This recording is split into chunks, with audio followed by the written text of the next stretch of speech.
ASF ఆధ్వర్యంలో మంత్రాలయం మచ్చుమరి మండలం AP model school హాస్టల్లో ఆత్మహత్య చేసుకున్న 10th క్లాస్ విద్యార్థి పార్వతి కుటుంబానికి న్యాయం చేయాలని స్థానిక హైస్కూల్ నుండి రాఘవేంద్ర కోడలి వరకు ర్యాలీ నిర్వహించారు. విద్యార్థి ఆత్మహత్య చేసుకోవడానికి గల కారణాలు ఏంటో ఇంతవరకు వెలుగులోకి రాలేదని ఏఎస్ఎఫ్ జిల్లా ప్రధాన కార్యదర్శి షబీర్ బాషా ఆవేదన వ్యక్తం చేశారు. హాస్టల్ క్యాంపస్లో అంతమంది విద్యార్థులు ఉన్న చోట పార్వతి ఆత్మహత్య చేసుకుంటే ఎవరూ చూడలేదా అని అన్నారు. పార్వతిది ఆత్మహత్య కాదని హత్య చేసి ఉండొచ్చని తాను భావిస్తున్నట్లు తెలిపారు.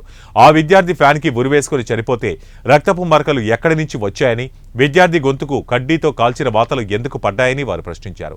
ఎప్పటికైనా ప్రభుత్వ విద్యాశాఖ అధికారులు, పోలీస్ శాఖ అధికారులు స్పందించి విద్యార్థి ఆత్మహత్యకు గల కారణాలు వెలికితీయాలని డిమాండ్ చేశారు. ఈ కార్యక్రమంలో ఏఎస్ఎఫ్ నాయకులు వీరేష్, దివాకర్, మైకేల్, రఘు, వీరు మరియు విద్యార్థులు పాల్గొన్నారు.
సార్